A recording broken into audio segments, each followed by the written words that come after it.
আসসালামু আলাইকুম। ঘরোয়া কিচেন আপনাদের স্বাগতম।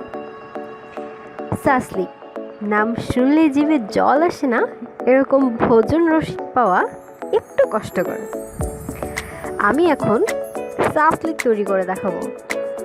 আর আজকে আমি সাসলিক গরুর মাংস দিয়ে তৈরি করেছি। আর এটি দেখতে যেমন চমৎকার হয়েছে, খেতেও কিন্তু খুবই মজা হয়েছে। দেখতেই পাচ্ছেন সাসলিকটা কিন্তু খুব জুসি হয়েছে, আর গরুর মাংসটা খুব ভালো মতো সেদ্ধও হয়েছে। আজকে আমার রেসিপিটি আপনাদের ভালো লাগলে অবশ্যই প্লিজ আমার চ্যানেলটি সাবস্ক্রাইব করবেন এবং অবশ্যই লাইক, কমেন্টস অ্যান্ড শেয়ার করবেন। তাহলে চলুন রেসিপিটি শুরু করি।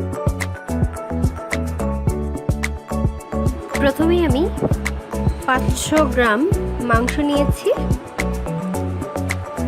খুব ভালো মতো ধুয়ে পাতলা করে কেটে নিয়েছি। মাংস কিন্তু একদমই হাড় ছাড়া নিতে হবে।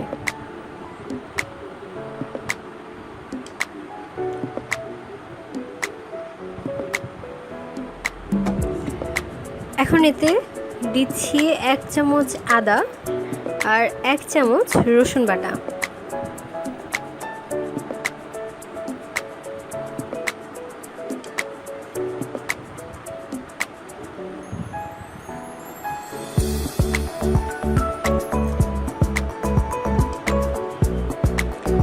দিচ্ছি ভাজা জিরে গুঁড়ো 1 চামচ,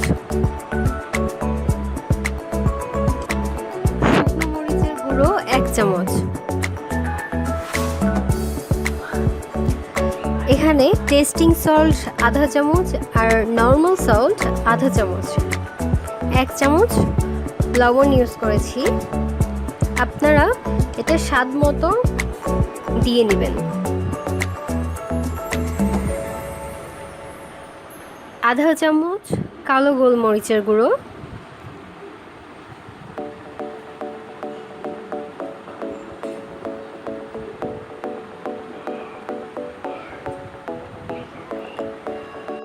দিচ্ছি অল্প কিছু টমেটো সস। সসটা কম বেশি হলেও সমস্যা নেই, কিন্তু একটু বেশি দিলেই ভালো লাগে। দিলাম 1 চামচ পরিমাণে সয়া সস। এখন সবগুলো উপকরণ ভালো মতো হাত দিয়ে একটু মেখে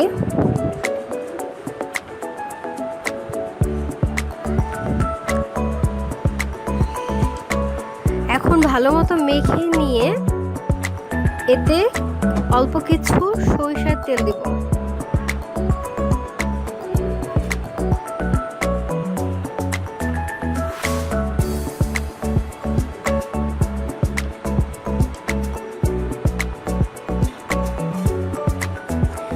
তেলটা দিয়ে আবারও খুব ভালো মতো মেখে এটাকে কমপক্ষে হলেও 4 ঘন্টা কিন্তু রেখে দিতে হবে। আমি এটাকে 1 দিনের জন্যই রেখে দিচ্ছি।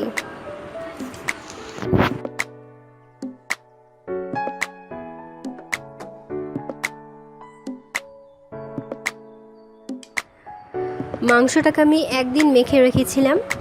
যদি আপনারা চান এতক্ষণ না রাখতে তাহলে কোনো সমস্যা নেই, কিন্তু কম হলেও 4 ঘন্টায় কিন্তু মাংসটাকে অবশ্যই মেখে রেখে দিতে হবে। কারণ মাংসটা যতক্ষণ মাখা থাকবে মাংসটা কিন্তু খেতে ততই স্বাদ বাড়বে। এখন সাসলিক তৈরি করার জন্য দেখতেই পাচ্ছেন আমি এরকম একটি কাঠি নিয়েছি। প্রথমে টমেটোর একটি পিস দিয়ে তারপর মাংসটাকে দিলাম। তারপর একটি পেঁয়াজকে মাঝে দিয়ে কেটে তারপর দিয়েছি আর গাজর। সাসলিক তৈরি করতে যে সবজিগুলো নেওয়া হবে এগুলো কিন্তু অবশ্যই মোটা করে কাটতে হবে। দেখতেই পাচ্ছেন আমি কিভাবে তৈরি করছি।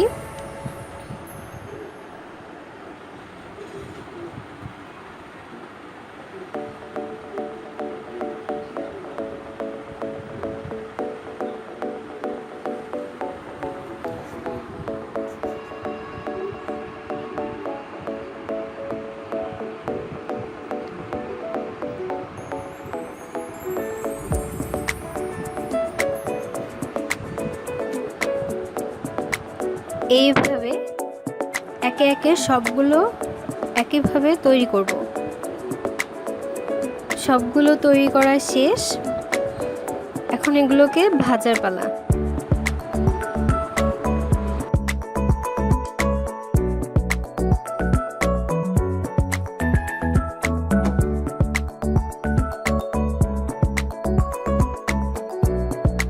আমি ভাজার জন্য কড়াইতে দিয়ে দিয়েছি। তেলটা যখন গরম হয়ে আসবে তখন কিন্তু এগুলোকে দিয়ে দিতে হবে। আর একেবারেই বেশি না ভেজে অল্প অল্প করে ভাজতে হবে, না হলে কিন্তু ভাজাগুলো ভালো হবে না।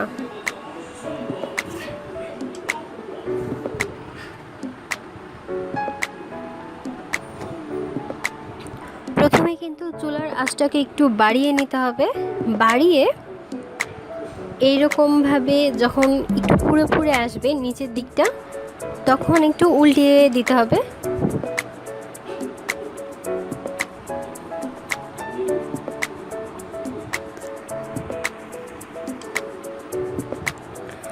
উল্টিয়ে আমি 1 মিনিটের জন্য একটু ঢেকে নিচ্ছি, যাতে মাংসটা একটু ভালো মতো সেদ্ধ হয়। এটা প্রায় অনেকটাই হয়ে এসেছে।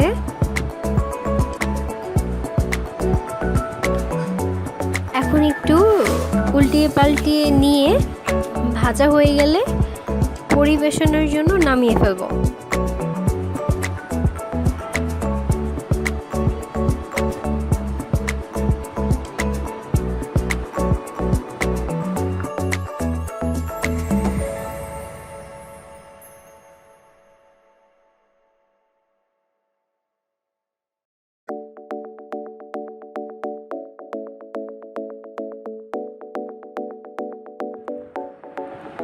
তৈরি হয়ে গেল আমার বিফ সাজলিক।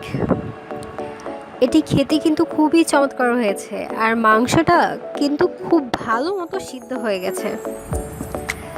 আশা করি আজকের রেসিপিটি আপনাদের সকলের কাছেই অনেক ভালো লেগেছে। আর আমার রেসিপিটি ভালো লাগলে অবশ্যই কিন্তু আমার চ্যানেলে সাবস্ক্রাইব করতে ভুলবেন না। আমার চ্যানেলে সাবস্ক্রাইব করে আমাকে আরও নতুন ভিডিও করার জন্য আগ্রহী করবেন। আজকের জন্য এখানেই বিদায় নিচ্ছি। সবাই ভালো থাকবেন, সুস্থ থাকবেন, আর আমার জন্য দোয়া করবেন। আল্লাহ হাফেজ।